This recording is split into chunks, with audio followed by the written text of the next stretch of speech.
الله مطلقا أبدا متى ذهب أسرا في مدى الزمن يا ربي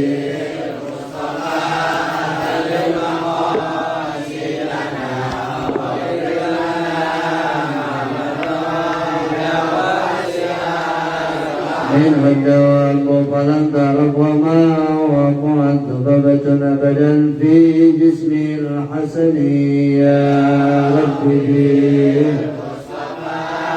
بلغ مقاصدنا واغفر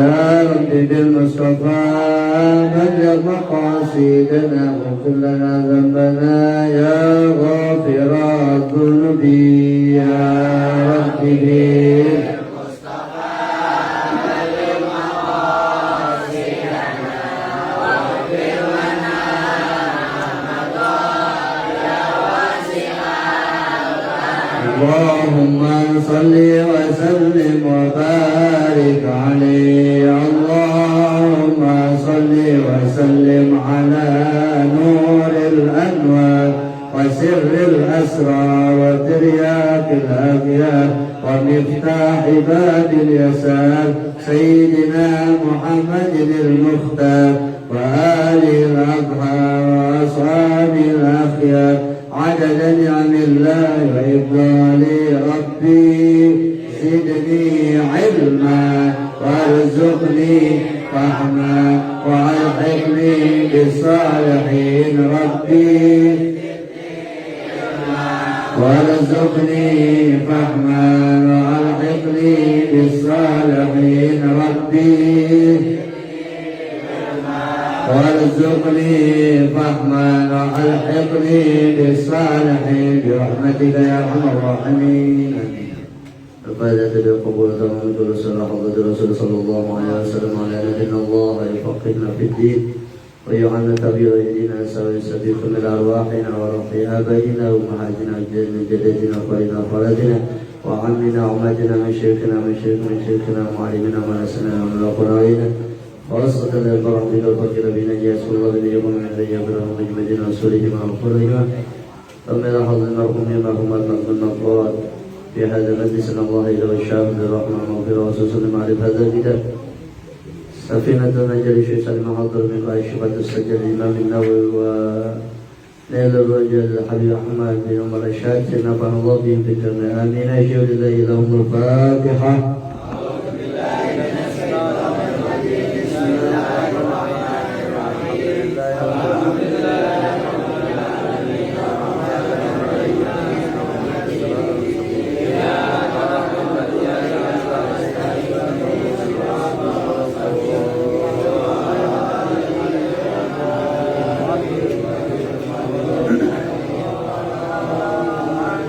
Bismillahirrahmanirrahim. Kita baca Fatihah sekali lagi buat semua kita yang hadir. Mudah-mudahan kita semua yang hadir dan keluarga kita di rumah Allah selalu berikan sehat afiat, memberikan panjang umur. Mudah-mudahan hajatnya baik, cita-cita usaha yang kita semuanya Allah Subhanahu wa taala.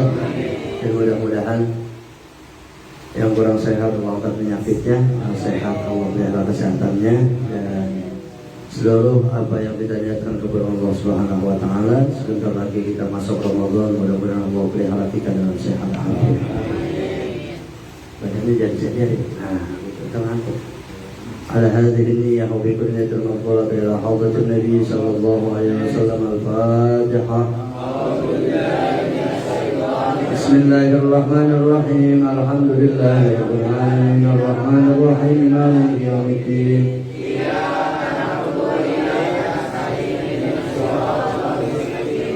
صراط الذين أنعمت عليهم غير المغضوب عليهم ولا الضالين آمين. بسم الله الرحمن الرحيم. قال الشيخ المؤلف رحمه الله تعالى ونفع به وببركاته ولم يرده في الجنة. Kita baca bareng-bareng. Bismillahirrahmanirrahim. Faslun nawaqidul wudu'i arba'atu asya'a. Al-awwalu al-khariju min ahadi as-sabilaini min kuburin au duburin rihun au ghairuhu illa al-maniyya al-thani zawalul aqli binaumin au ghairihi illa nauma qa'idin mumakkinin maq'adahu minal ardi atharidu iltiqa'u basyaratai rajulin wa imra'atin kabiraini ajnabiyaini min ghairi hailin ar-rabi'u massu quburil adami aw halqati duburi ibatnir rahati aw butuni al-asabi'i. Faslun man intaqadu wudu harum alaihi al-bada syahada akhirullah bismillahirrahmanirrahim alhamdulillah wassalatu wassalamu ala rasulillah Muhammad Allahumma sholli ala sayyidina Muhammad wa ala ali sayyidina Muhammad Allahumma faqihna fid din waftahna futuhan alayhi wa shrah alaina rahmatan bi rahmatika ya arhamar rahimin wa maj'alna wa auladina wa dhurriyyatina thabatan min barakah salihin amin ya rabbal Mukarramun, para orang tua, para bapak, saudara, jamaah sekalian yang kami muliakan, terkhusus keluarga besar Majelis Ta'lim Al-Fatih, keluarga besar para guru kita Ustaz Jiro Syadi, mudah-mudahan kita doakan beliau selalu sehat walafiat. Mukarram orang tua kita Ustaz Haji Hasan, Bapak Unggul dan juga seluruh para orang tua yang lain yang maafin nggak bisa saya sebutkan semuanya. Mudah-mudahan semua kita yang hadir malam ini Allah berikan sehat walafiat. Lanjut pembahasan kita malam ini di malam Jumat akhir, yang malam Jumat besok kita masih ketemu lagi. Mudah-mudahan Allah berikan kita sehat panjang umur. Di malam ini pembahasan akhir dari kitab kita sebelum kita tawakuf malam Jumat besok. Jadi mudah-mudahan di momen-momen menjelang bulan suci Ramadan ini kita bisa memanfaatkan waktu dengan sebaik-baiknya. Yang kita berharap ketika besok masuk bulan suci Ramadan Allah pelihara kita dalam sehat amin. Maka malam ini pembahasan kita masuk pada pembahasan lanjutan, yaitu minggu yang lalu kita membahas syarat-syarat wudu. Ketika sudah terlaksananya wudu, maka ada hal-hal yang membatalkan wudu. Hal-hal yang membatalkan wudu 4. Wudu ini kerjaan kita dari kecil, dari dulu kita udah bisa wudu. Iya, cuma perlu kita kembali mengkaji dan kita ulang lagi agar apa yang kita ketahui dari hukum-hukum syariat ini bisa kita lebih yakin bahwa pelaksanaan sholat atau ibadah itu tidak akan sempurna kalau wudunya nggak sah. Pada kenyataannya kita sudah batal, cuman karena kita nggak tahu udah batal atau belum, ayo aja kita terusin. Maka ada 4 hal yang membatalkan wudu. Nih buat adik-adik yang kecil, kalau wudu makan batal nggak? Hah? Wudu, punya wudu terus makan batal nggak wudunya? Hah? Nggak batal. Kalau makannya sambil kentut batal nggak? Jadi yang membatalkan wudu makannya apa kentutnya? Oke. Siap. Silakan. Kebetulan Pak, saya lagi bangun pagi. Ya. Ya kok, terus kok. Salam.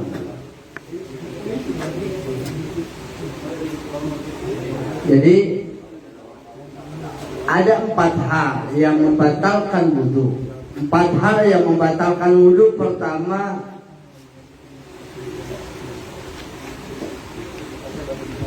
al-khariju min ahadis sabilain. Ada yang keluar dari 2 kemaluan depan atau belakang. Apapun yang keluar wudunya batal. Biasanya kalau yang keluar dari depan apa bentuknya? Kencing. Selain kencing kemarin apa? Terus apa lagi? Terus apa lagi? Halo, ini bocah ngerti aja pakai tawa. Lu ngerti aja. Hah? Umur berapa dong? Umur dong?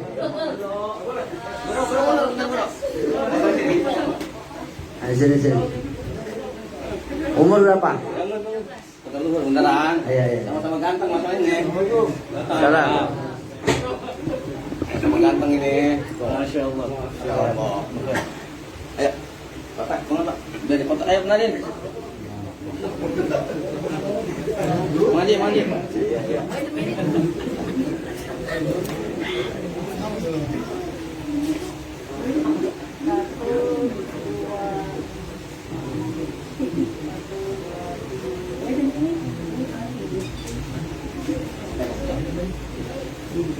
Ya, ada lagi yang mau foto?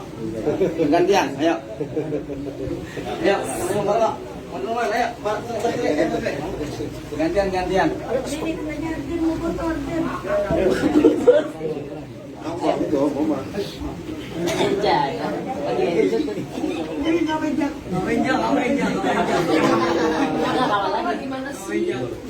Masih teman tadi aja.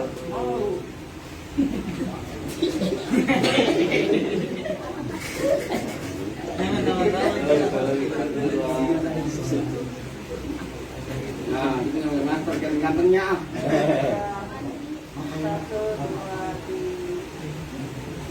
Terima kasih. Assalamualaikum. Ini terusin apa enggak ini? Hah? Tujuh. Lanjut. Jadi yang pertama, kalau ada yang keluar dari 2 jalan kemaluan depan atau belakang itu wudunya batal, otomatis batal. Mau kita ngaku atau enggak, udah batal. Mau keluarnya banyak atau sedikit, batal. Jadi ketika ada yang keluar dari kemaluan depan, yang jenisnya ada yang najis, ada yang suci, maka batal wudunya. Yang belakang juga begitu. Mau yang bentuknya angin atau yang temennya angin, ini angin. Iya. Mau yang keras atau mau yang masih encer ya sama aja. Itu wudunya batal. Mau kentutnya bau apa kagak, wudunya batal. Jadi sesuatu yang keluar dari kemaluan depan atau belakang itu membatalkan wudu. Kemudian bagaimana kalau kita kasih kasus? Bagaimana kalau ada cacing keluar dari belakang? Tanpa ada teman-temannya, tanpa ada yang ngiringin, tanpa ada yang ngawal, cacing keluar, batal. Batal juga sama, batal.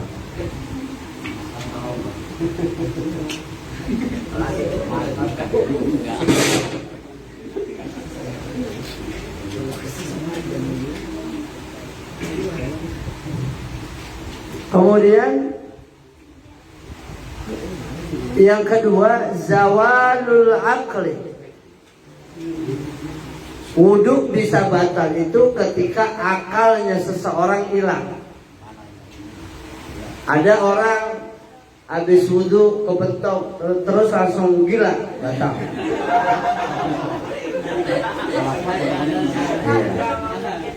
Dan hilang akal itu bukan gila doang, tidur itu akal kita hilang. Maka orang yang tidur itu kalau habis wudu kemudian dia tidur, batal. Nah pada akhirnya berapa banyak orang-orang yang sholat Jumat dia tidur tapi nggak wudu lagi. Nah ini persoalan. Batal. Nanti ada tidur yang tidak membatalkan. Ada tidur yang tidak membatalkan wudhu. Posisinya nggak boleh bergerak-gerak.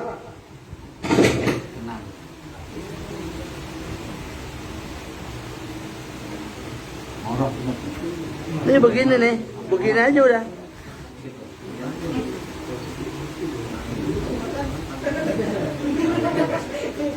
Ini tidur yang begini nih nggak batal wudhunya. Tapi kalau ayug-ayugan, kan ada yang ayug-ayugan tidur ada ya. Sampai ngeces lagi.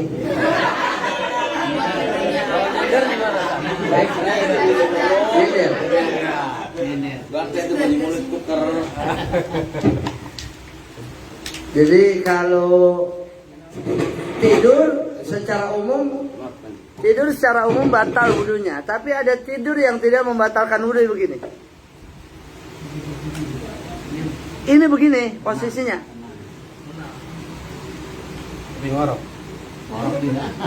Apapun dia ngorok kayak dia apa kayak begini. Cuman biasanya kalau orang ngorok ayug-ayugan gitu ya. Nggak ada orang ngorok tuh normal, nggak ada. Iya. Karena nggak ngorok, cuman ayug-ayugan batal. Nah persoalannya kita sadar nggak kalau tidur kita nggak ayug-ayugan? Kita sadar nggak kalau tidur kita nggak ngorok? Karena kita tidur begini nih, kita tahu tidur kita dari mulai begini. Cuman jarang ada orang ketika tidur dia sadar ketidurannya, gitu. Enggak, gue tidur nggak ngorok, gue tidur begini. Emang lu tahu? Tapi enggak. Yang tahu kan orang. Sampai miring-miring begitu. Batal. Apalagi kaki dengkulnya diangkat. Nih begini. Ini batal ini. Enggak ditundukin palanya begitu. Dengerin khotib kelamaan. Tidur sekejap doang tidur. Tak gitu. Batal. Karena ini ngangkat nih. Ini ngangkat nih. Angin. Ini batal. Kalau pengen nggak batal begini tidurnya.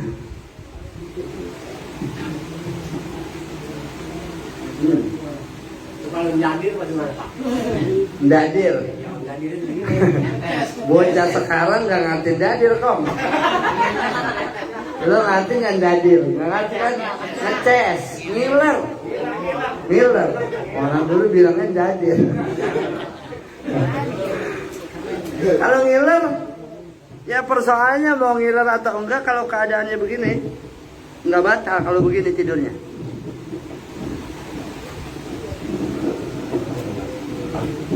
Gitu. Tidurnya ya begini. Jadi kalau tidurnya goyang-goyang, tidur duduknya begini cuma goyang-goyang ya batal. Atau kuat lama nggak gitu?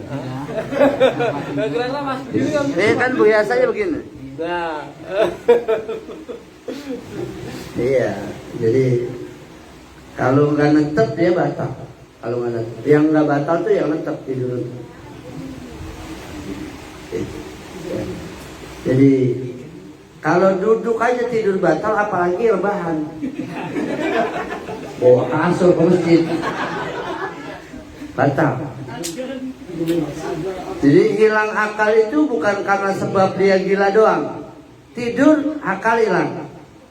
Maka ketika tidur batal wudhunya. Mau dia ngaku atau tidak batal. Nah, maka persoalannya ketika kita sholat Jumat dengerin khutbah, tidur kita dengerin, kita nggak wudhu lagi, seolah-olah kita ngaku bahwa kita nggak batal, padahal udah batal. Sekarang berapa banyak jamaah di masjid yang tidur kalau Jumatan? Iya kan? Dia tidur Jumatannya, pas qomat bangun, jarang wudhu lagi. Mana itu persoalan?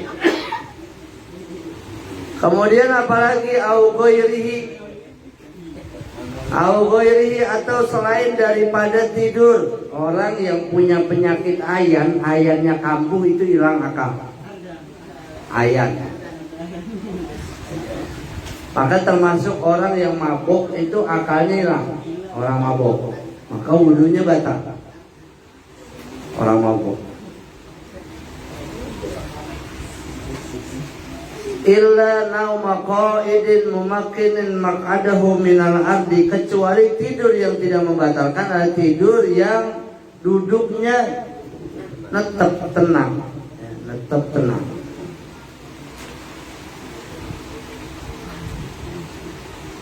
Maka ada ulama yang wudu sholat isya dia pakai buat sholat subuh.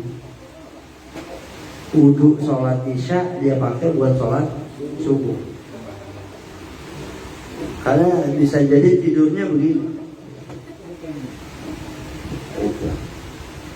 Kita mah wudu isya belum sembahyang saja udah wudu lagi. Jadi itu yang kedua, yang membatalkan wudu adalah hilang akal sebab gila atau tidur atau ayan.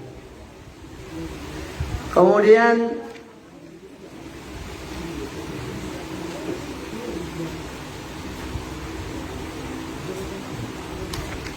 yang ketiga, iltiqa'u basyaratai rajulin wa imra'atin kabiraini ajnabiyaini min ghairi hailin, bersentuhnya dua kemaluan. Bersentuhan dua kulit laki-laki dan perempuan yang bukan mahram. Kulit, ya, kulit. Bersentuhan antara kulit laki-laki dan perempuan yang bukan laki sama bini batal. Mantu sama mertua enggak batal. Mantu sama mertua enggak batal. Mantu sama mertua enggak batal. Meskipun udah misah. Anak sama orang tua nggak batal, mantu sama mertua nggak batal, meskipun udah misah. Sebab misah meninggal, sebab misah cerai nggak batal. Gitu ya. Jadi mantu sama mertua nggak batal. Kenapa? Karena udah ada sebab pernikahan. Kenapa tidak batal? Karena sama anaknya kita udah kawin. Maka sama orang tuanya kita nggak boleh kawin. Enak aja rumahnya berkawin juga. Nah, iya, orang sama anak cakep dua-duanya. Bosan sama anaknya dicerain. Iya. Itu sebabnya maka sama mertua nggak batal. Karena udah nggak kawin sama anaknya. Karena anaknya udah kita cerain, kita ngincer rumahnya, rumahnya cakep, tetap kagak boleh. Jadi anak sama orang tua sampai hari kiamat nggak batal. Mantu sama mertua nggak batal. Sama ipar batal. Jadi sama orang tua tuh terus jalurnya ke atas ke bawah. Jadi ada yang mahram alal abad, ada mahram ghairul abad, ada mahram yang temporal, ada yang tanpa tempo tapi selamanya sama orang tua gitu. Sama sepupu batal. Kalau orang dulu nyebut sepupu itu apa sih? Saudara misan. Babanya saya sama babanya dia adik kakak, maka anak sama anaknya namanya saudara misanan. Kalau orang sekarang nyebutnya sepupu, batal. Secara umum batal. Jadi kalau anak sama mertua nggak batal. Jadi kalau kita mau salaman, salaman aja. Kalau istri batal. Karena ada sebab pernikahan, jadi sama mertua nggak batal. Berarti istri kita sama bapak kita nggak batal. Iya dong. Istri kita berarti kan sama bapak kita mertua. Iya mertua ya. Iya. Mertua orang tua. sama kita batal. Sama kita batal. Suami batal. Sama suami batal. Karena batal maka bolehlah terjadi pernikahan. Ketika dia tidak batal, tidak boleh terjadi pernikahan gitu. Saya punya anak perempuan nih, anak saya nggak batal sama saya. Kalau dia batal berarti boleh nikah dong. Gila aja anak dinikahin. Kurang orang. Iya. Jadi mantu sama mertua nggak batal, anak sama orang tua nggak batal. Jadi bersentuhan antara kulit laki-laki dan perempuan yang bukan mahram itu membatalkan wudu.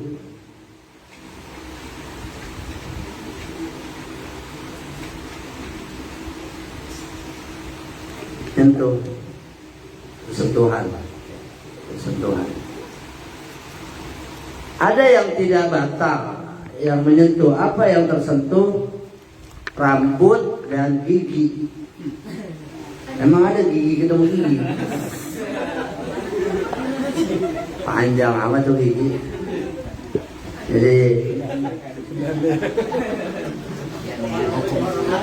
Jadi kalau kita megang rambut perempuan, rambut istri nih, umpama kita habis wudhu, kemudian bini minta seletingin bajunya, rambutnya panjang, kesentuh tangan, nggak batal. Karena rambut. Jadi duna sya'ri wasinni, selain daripada rambut dan gigi. Ama kuku tidak membatalkan.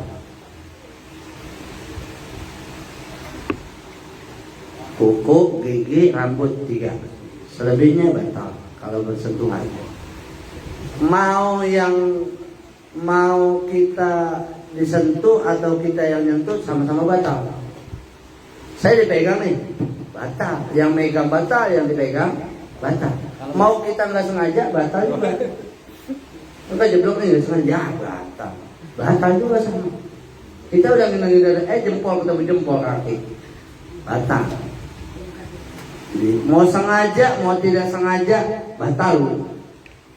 Nah, ini persoalannya, makanya berapa banyak mereka yang tidak paham. Pada kenyataannya dia udah batal secara hukum, tapi dia terusin. Maka ibadahnya ya rusak. Ibadahnya rusak.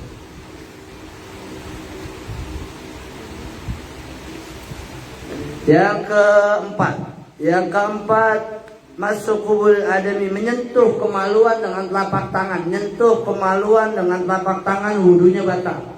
Telapak tangan ini telapak tangan. Yang nempel ini telapak tangan. Berarti ini bukan telapak tangan nih. Ini kan nggak nempel. Ini telapak tangan. Kalau nyentuh kemaluan dengan ini batal. Jadi kalau gegaruk langsung tanpa penghalang batal. Tapi kalau pakai penghalang kayak kita pakai kain gitu sampai ledes itu nggak apa-apa. Boleh-boleh aja itu mah.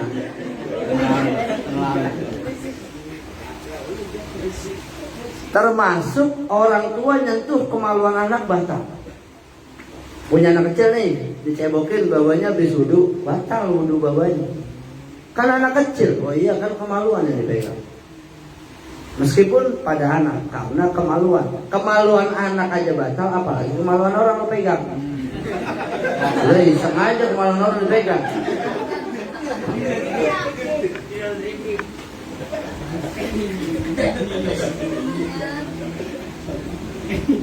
Jadi menyentuh kemaluan dengan telapak tangan itu membatalkan wudu.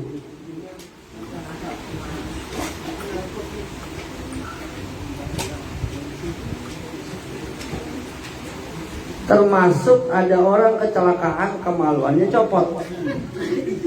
Kita comot tuh kemaluannya. Kita punya wudu batal. Tabrakan, belum nyangkut, kemaluannya nyangkut di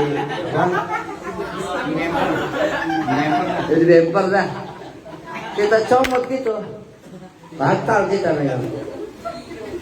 Batal. Pakai buku nyomotnya gitu, udah panjang. Kagak. Kan pakai buku. Ambil aja plastik. Plastik. Jadi kemaluan itu kalau kita sentuh secara langsung dengan telapak tangan maka wudhunya batal. Mau kita sengaja, mau kita nggak sengaja batal. Kemaluan depan, kemaluan belakang sama. Kemaluan orang lain sama. Bahkan kita disuruh buat megang kemaluan orang dengan dipaksa tetap batal. Pegang apa punya gua gitu ya. Batal juga sama. Jadi nyuruh orang itu. Meganya paling gede. Jadi itu membatalkan. Nah, ini hal-hal yang membatalkan wudhu. Ketika ini terjadi sama kita maka otomatis diakui atau tidak wudhunya batal. Karena nanti dalam urusan ibadah yang bertanggung jawab bukan lagi imam tapi pribadi kita masing-masing. Saya udah batal wudhu saya, cuma saya terusin saya ngikutin imam padahal wudhunya udah batal. Jadi yang bertanggung jawab bukan lagi imam, udah kita sendiri.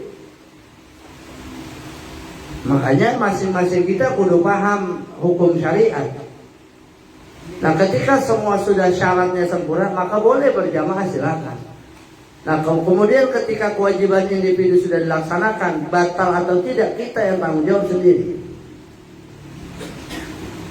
Nah termasuk ketika imam udah batal tapi kita masih ngikutin imam, jangan ikutin kalau imamnya udah batal. Imam kentut, cuman pelan, kita dengar. Orang saya udah rakaat keempat udah tasyahud akhir. Kalau mau nahan tahan, ntar keluarinnya kalau udah selesai ngucap salam ke kanan, yang ke kiri mau disunat. Jadi pas nengok kiri, bro.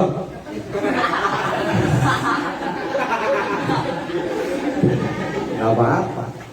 Jadi menahan kentut makruh.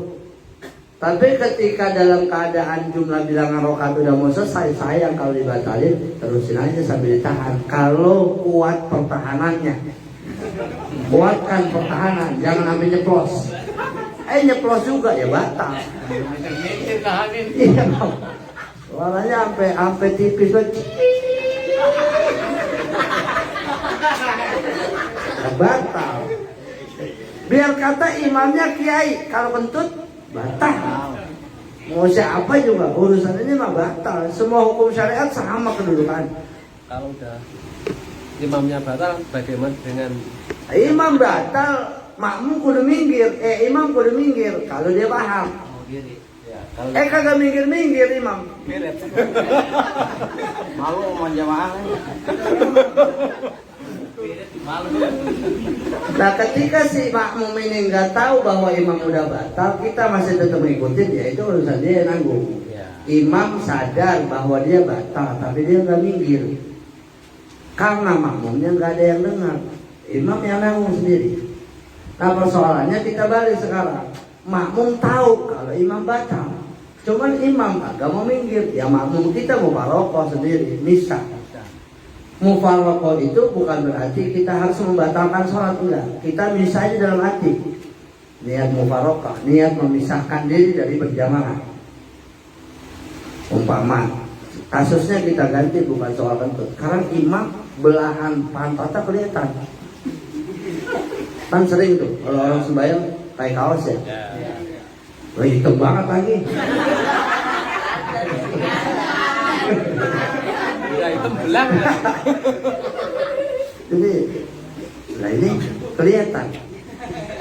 Jangan diikutin niat mufaroqah meskipun pada gerakannya sama dengan imam, dalam hati kita udah niat misah. Tapi kalau kita nggak niat memisahkan diri, ya kita nggak sah karena kita tahu bahwa imamnya udah batal dan kita nggak perlu membatalkan. Kita tendang pantat imam, sialan lu pantat tuh kelihatan, gua batalin tuh yang gua, nggak perlu begitu. Jadi nggak perlu marah, kita niat mufaroqah aja sendiri. Imam baca fatihahnya nggak lempeng, imam tumaninanya nggak dapat, imam udah batal tapi dia nggak sadar. Kita niat mufaroqah aja. Atau kita nggak cocok sama imamnya nih, niat mufaroqah aja. Kalau jamaah dapat. Baik, Kalau jamaah nggak dapat. Enggak dapat. Kamu udah bisa. Pahala jamaah kagak dapat karena sudah memisahkan diri dari berjamaah. Tapi kita menyelamatkan diri karena imamnya udah batal. Jadi barisan nggak perlu pindah, sholat nggak perlu dibatalin, lanjutin jumlah bilangan rakaat yang udah kita kerjain tadi. Meskipun gerakan kita bareng dengan imam, yang penting di hati kita udah niat misa dari imam. Itu. Jadi ini hal-hal yang berkaitan dalam tata cara kita ibadah kepada Allah Subhanahu Wa Taala. Sampai sini ada yang mau nanya? Ya. Tadi yang dibilang tadi kita lihat yang belakang yang di depan kita itu misalnya belahannya kelihatan gitu. Otomatis kita yang di belakang itu konsentrasi berkurang. Apakah sholat kita batal atau enggak? Konsentrasi berkurang itu bukan hanya ketika melihat belahan doang. Ketika kunci motor nggak ketemu-temu konsentrasi lah. Kunci motor gue di mana sih ini ya? Itu konsentrasi ya. Apalagi yang kita lihat imam itu auratnya udah kelihatan. Otomatis ketika auratnya sudah terbuka batal dia sholatnya. Maka kita jadi makmum jangan ikutin dia. Maksudnya jamaah. Oh jamaah sama jamaah. Kalau jamaah sama jamaah dia yang batal. Kita mah enggak. Konsentrasi tidak menjadi syarat. Syarat untuk khusyuk dalam sholat itu ketika takbiratul ihram aja udah. Amannya begitu. Oh, maka ketika niat ucapin di mulut, di dalam hati kita ucap Allah saja aku niat sholat pada maghrib karena Allah. Setelah itu ingat kunci motor, ingat sendal baru, ingat motor, ingat bini, ntar gue pulang diomelin bini, sendal gue baru gitu. Nah itu mah gak jadi salah. Gitu Pak. Jadi buat kita yang menjalankan ibadah, masing-masing kita kudu paham ilmunya. Ketika ada yang ngasih tahu kita, ya kita kudu terima. Kalau memang itu satu ilmu, apalagi kita emang salah. Terkadang yang bikin kita marah itu karena kebodohan kita. Kita udah bodoh dikasih tahu nggak terima, malah marah, merongos.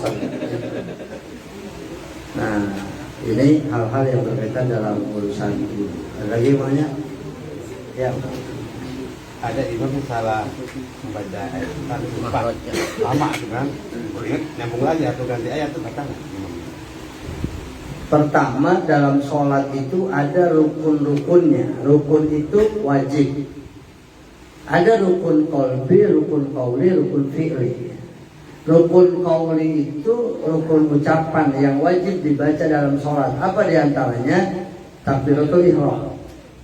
Kemudian baca Fatihah. Kemudian tasyahud akhir, membaca tasyahud akhir. Kemudian baca sholawat. Yang kelima ngucap salam. 5. Takbiratul ihram, baca Fatihah, tasyahud akhir, sholawat, ucap salam. Baca tasbih, baca surah, baca doa iftitah, baca doa tasyahud awal, itu nggak wajib. Berarti kalau ada imam baca surahnya salah, sah. Atau dia mungkin Bismillahirrahmanirrahim, qul huwallahu ahad, lama dia nggak apa. Dia ruku langsung nggak apa-apa itu. Atau dia pindah surah boleh, karena baca surah hukumnya sunnah. Nah yang jadi persoalan biasanya kalau imamnya baca Fatihah gitu Bang. Baca Fatihahnya makhrajnya nggak pas, maka kita makmum yang lebih baik dari imam kita misah dulunya. Makanya buat kita yang lebih bagus dari yang lain, kita jadi imam. Bacaannya lebih bagus. Dia pakai celana, Saya pakai gamis, bacaannya bagusan dia yang pakai kanan, dia yang wajib jadi imam, bukan yang pakai gamis. Jadi dalam soal imam itu bukan persoalan baju dan pakaian, tapi bacaan. Oke. Jadi karena ini urusan ibadah, bukan urusan penampilan. Ya. Jadi kalau rukun qauli yang 5 takbiratul ihram, baca Fatihah, tasyahud akhir, baca sholawat, ucap salam. Ada imam takbirnya begini, Allahu Akbar, Allahu Akbar. Yang diikuti itu. Karena takbiratul ihram masuknya rukun qauli. Wajib dan wajib benar. Kalau kita lebih baik dari dia, Allahu Akbar kita bacanya, yang ikutin yang begitu. Allahu Akbar.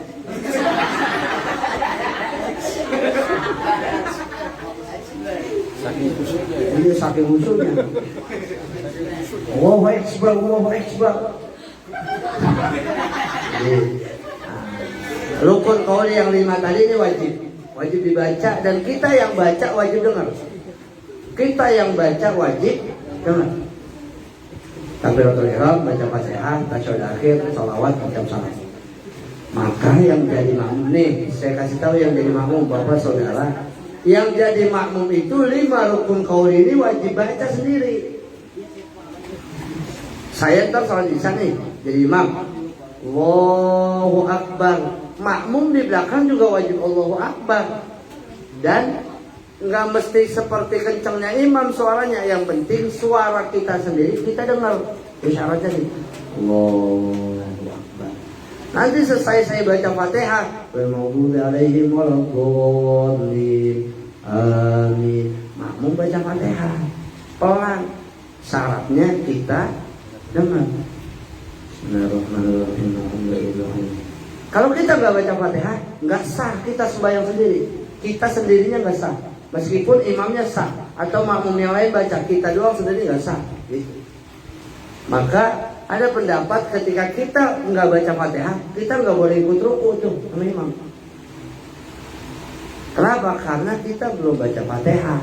Baca Fatihah itu kewajiban masing-masing, meskipun dalam sholat berjamaah.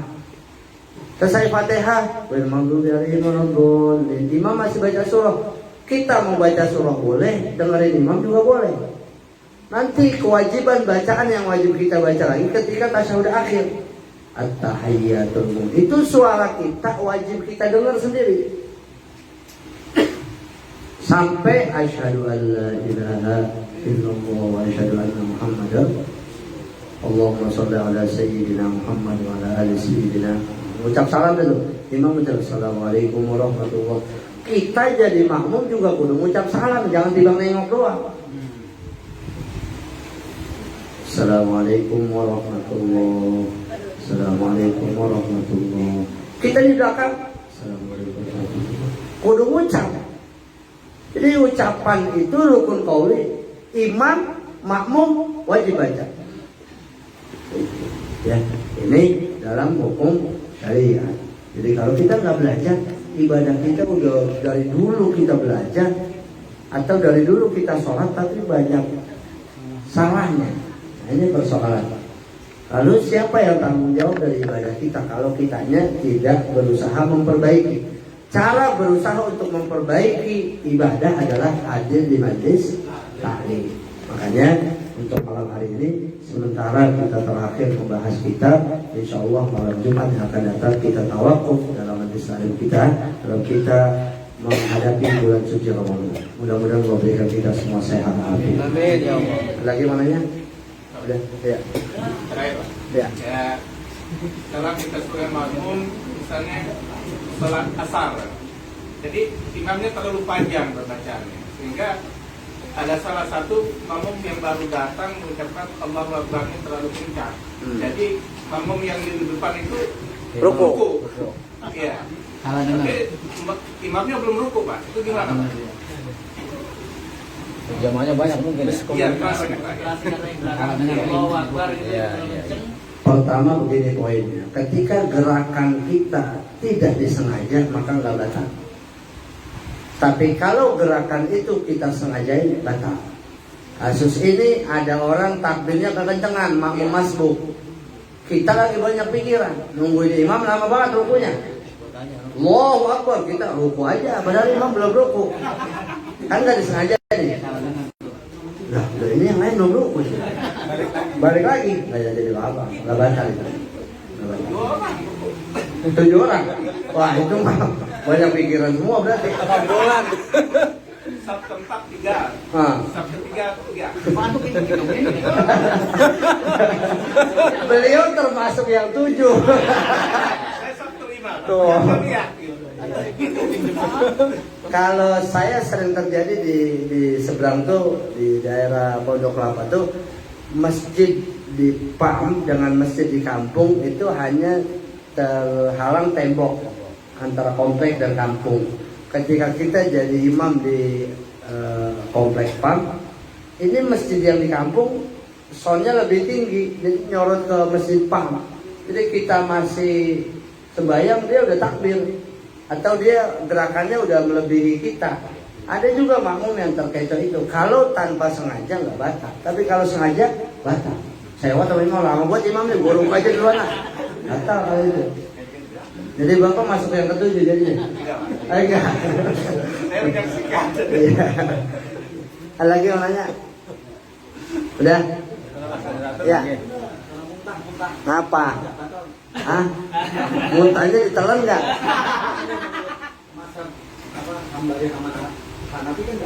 Ah. Sholat apa nih? Sholat apa puasa?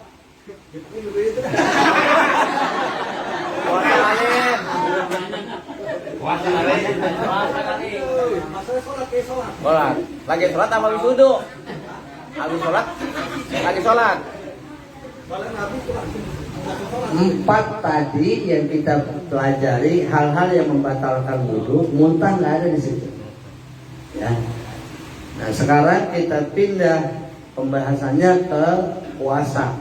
Puasa muntah kita batal apa kagak? Ada muntah yang disengaja, ada muntah yang kagak disengaja.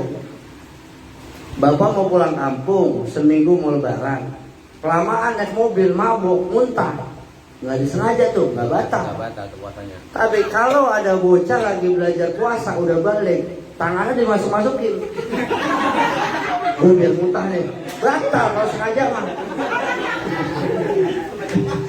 Jadi kalau muntahnya sengaja batal, kalau nggak disengaja nggak batal. Itu. Sholat nggak batal. Telan batal. Kalau ditelan kasusnya udah berubah lagi, berarti nelan makanan. Kalau dia sholatnya dalam keadaan puasa, maka sholatnya batal, puasanya batal. Tapi kalau dia tidak dalam keadaan puasa, lagi sholat, nelan makanan, batal sholatnya. Gitu. Sahur pakai Indomie, Indominya nggak dipotong-potong, muntah. Itu kan ya?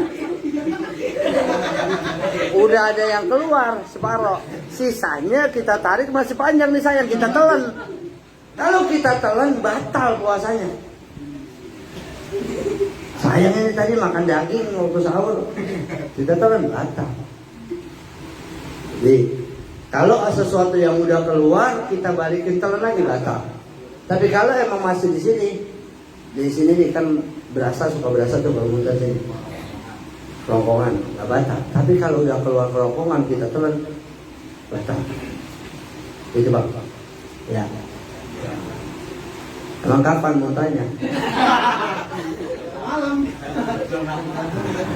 Mudah-mudahan apa yang kita bahas malam hari ini bisa bermanfaat buat kita semua. Malam Jumat yang akan datang, Allah berikan kita sehat afiat, berikan kita panjang umur, kita semua dipelihara Allah Subhanahu wa taala. Abdul dzikri fa'lam annahu la ilaha illallah.